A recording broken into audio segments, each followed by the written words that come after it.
Good day everyone and welcome to our mini symposium entitled Rethinking Grammar and Teaching Assessment. We are grateful to have with us today fellow educators, press service teachers, administrators, and curriculum developers who share a common goal, improving how grammar is taught and assessed in our classroom. Before we begin, let me briefly explain the flow of our session. The symposium will cover the reasons why grammar is challenging, the major issues in grammar teaching and assessment, relevant research insights, and practical solutions that teachers can apply in real classroom context. The session will run for approximately 45 minutes. Now, to formally begin our discussion, let me introduce our first speaker. She earned a bachelor's degree in education, major in English, an English language advocate. May we call on Miss Renabel Logatoc. Good day, everyone. Thank you for being here today. And I'm excited to share with you the plan for our mini symposium on rethinking grammar, teaching, and assessment. We've got a packed agenda designed to spark discussion and offer actionable solutions. So our overview is designed to guide our exploration on this critical topic.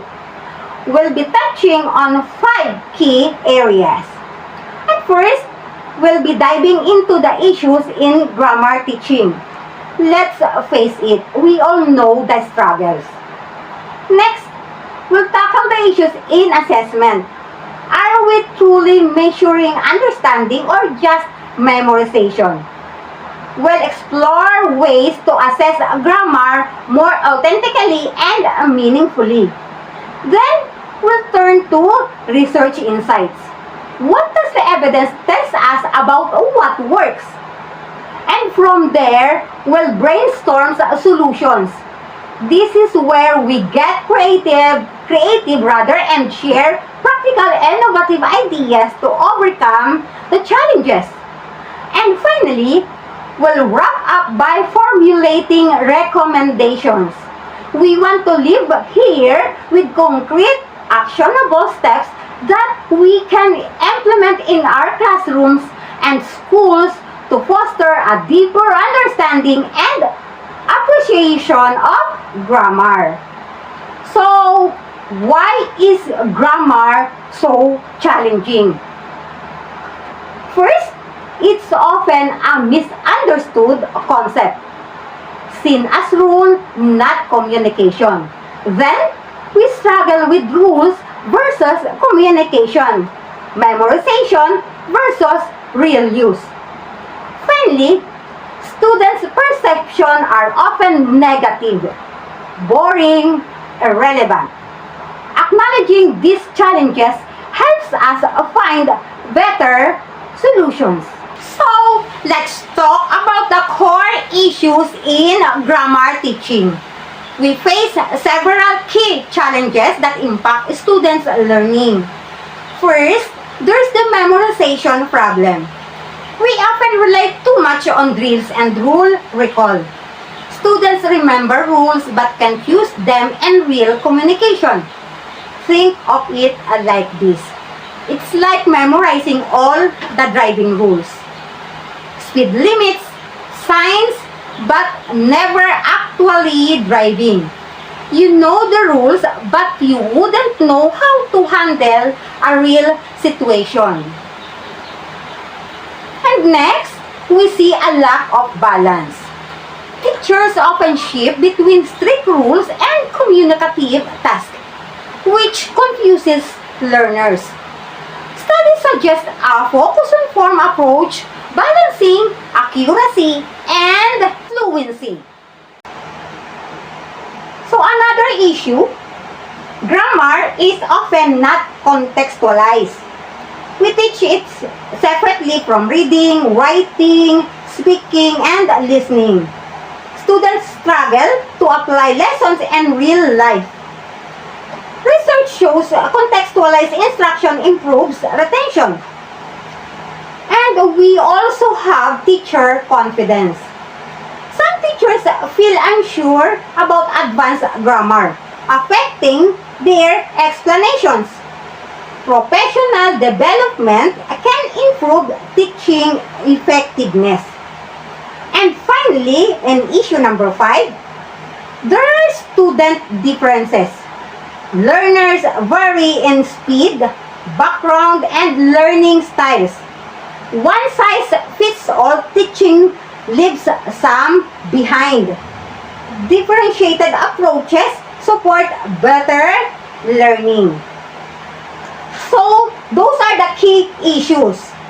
By addressing memorization, balance, context, teacher confidence, and student differences, we can create more effective grammar instructions.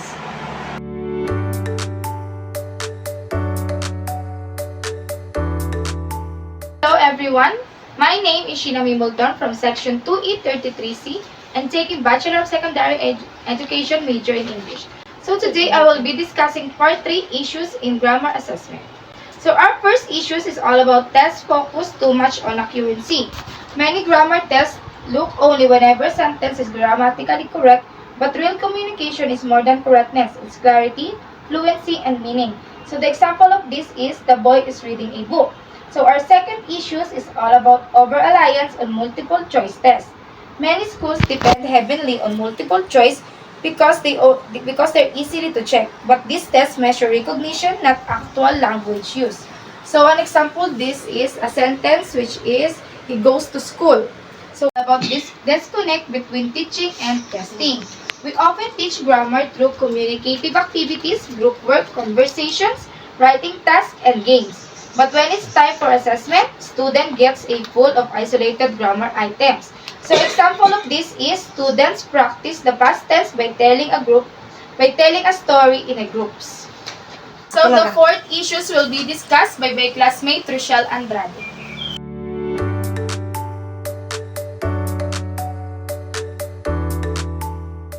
Issue number 4. Look up performance-based assessment. Performance-based assessment measures grammar in real tasks. Writing, speaking, role plays, dialogues, and presentations. Unfortunately, many classrooms still rely on paper and pencil tests. To summarize, grammar assessment face 5 major issues. 1. Too much focus on accuracy. 2. Overuse of multiple choice tests. 3. Mismatch between teaching and testing. Number 4. Lack of performance-based assessments. These issues remind us the grammar assessment should support real communication, not just correctness on paper. We have seen that many issues in grammar assessment come from an overemphasis on accuracy, limited test formats, and a weak connection to real language use. These challenges show the need to rethink how grammar is taught and assessed. This leads us to an important question. What does research suggest as better practice? To answer this, we now move to the research insight that supports more effective grammar teaching and assessment. Let us welcome our next speaker, Ms. Richel N. Minga.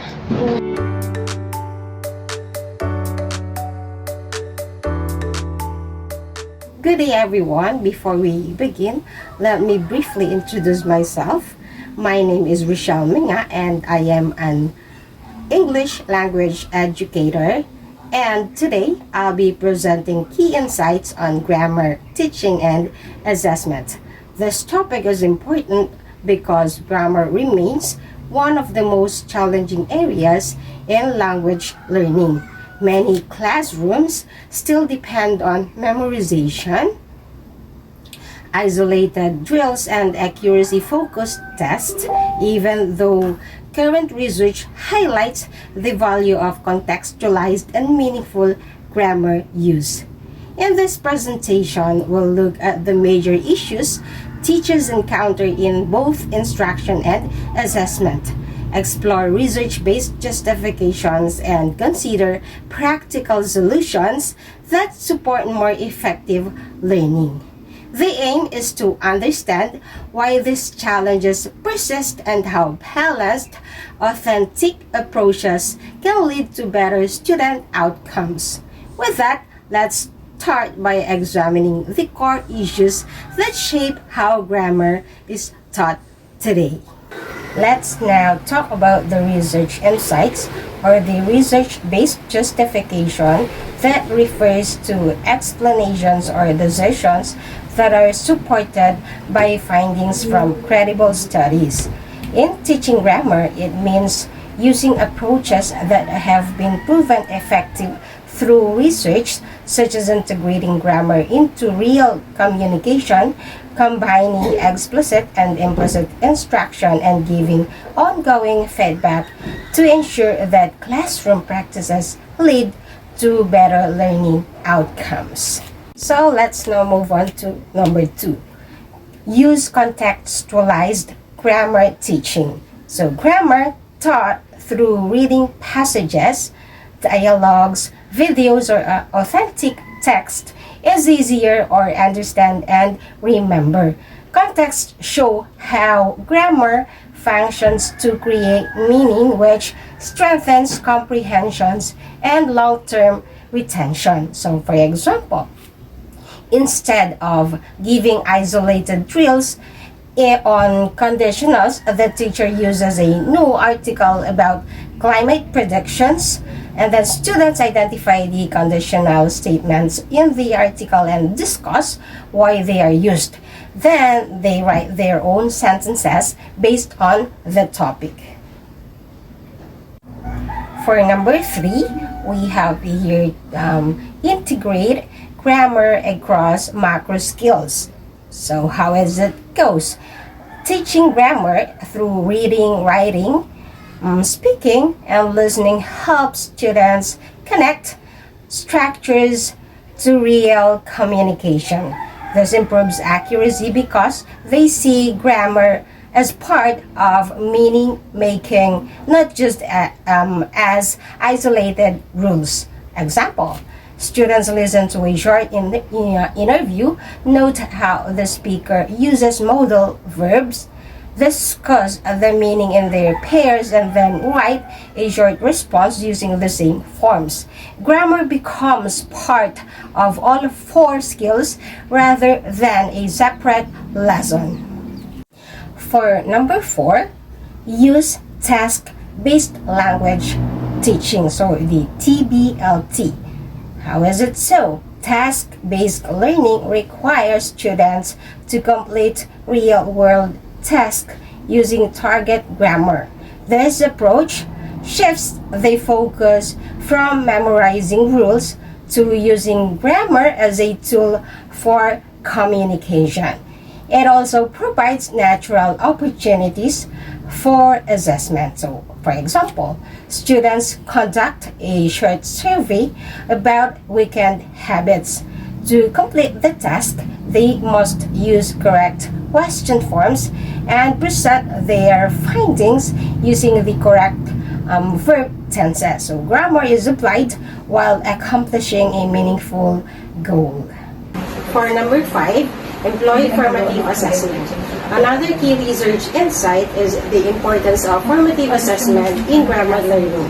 Formative assessments include short quizzes, exit tickets, reflections, quick writing tasks, or oral checks. These are not meant to grade students, but to monitor understanding and guide instruction.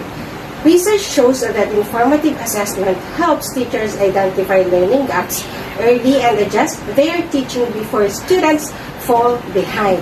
It also reduces anxiety because students see assessment as part of the learning process, not just evaluation. For number 6, provide timely and specific feedback. Finally, effective grammar instruction requires timely and specific feedback. Instead of simply marking answers as right or wrong, teachers should explain what needs improvement and how students can correct their errors. Feedback should be clear, focused, and given soon after the task. This approach helps students understand their mistakes and feel supported rather than discouraged. Research indicates that constructive feedback leads to better accuracy, stronger motivation, and continuous improvement in grammar use. Taken together, these research insights show that effective grammar teaching is not about choosing one method over another. It is about creating balanced, meaningful learning experiences that connect grammar to real communication. With these insights in mind, we can move on to the practical solutions that translate research into classroom practice.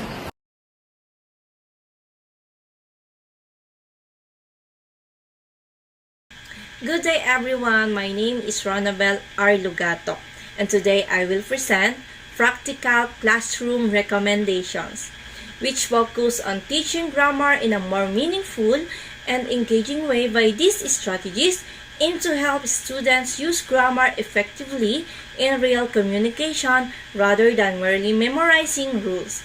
So our first strategy is grammar through real examples.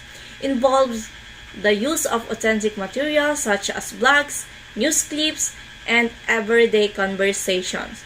This approach allows students to observe how grammar functions in real-life context, thereby enhancing understanding and retention. Our second strategy is sentence combining. Activities encourage students to combine simple sentences into more complex structures. This strategy help learners develop clarity and expressing ideas and improves their understanding of sentence relationship. Our third strategy is error analysis. Requires students to identify and correct common grammatical errors. This method promotes grammatical awareness and strengthens students' editing and critical thinking skills. Our fourth strategy is mini grammar workshops. Consist of short, focused lessons that concentrate on a specific grammar topic. These workshops prevent cognitive overload while reinforcing essential grammar concepts. And the last strategy is portfolio-based assessment. Monitor students' written work over time, providing clear evidence of grammatical development and encouraging the reflective learning. So these strategies make grammar instruction more interactive, effective, and learner-centered by enabling students to apply grammar meaningfully in real communication.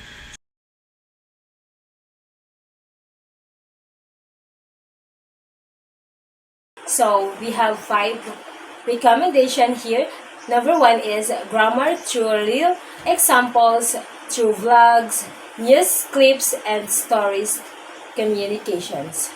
Teaching grammar using authentic materials help learners see how grammar works in a real life context. Rather than isolated sentences, real examples make grammar more meaningful, improve comprehensions, and increased learner engagement because students observe how language is naturally used in everyday communications. Next one is the number 2, sentence combining activities. Sentence combining helps students improve sentence structure and complexity by merging short, simple sentences into more effective ones. This develops syntactic system awareness, enhances writing fluency, and encourages learner of experiment with different grammatical patterns while maintaining clarity and coherence. The number 3 is error analysis. Error analysis involves examining learners' mistakes to identify common grammatical problems. This approach helps teachers tailor instruction to student actual needs and helps learners become more aware of their errors, promoting self-correction and long-term grammatical accuracy.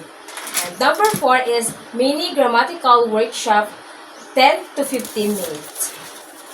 Short focused grammar workshop allow teacher to address specific grammar sprints without overwhelming students. These brief sessions are efficient, maintain lessons to attention, and be easily interrupted into regular lesson to reinforce learning through targeted practice. And the last one is portfolio-based grammar assessment. Portfolio-based assessment evaluates grammar development or time rather than through one-time test by collecting, writing, sample reflections, and revision. This method provides a more comprehensive picture of a learner's progress and encourage continuous improvement and learner autonomy. To sum it up, or in conclusion, grammar functions as a communication tool rather than a collection of rules.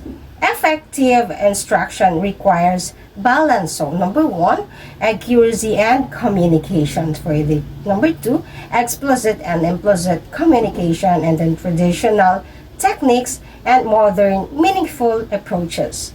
Teachers play a key role in designing learning experiences that show grammar as an active part of language. Using authentic materials, purposeful tasks, and constructive feedback helps learners apply grammar confidently and meaningfully.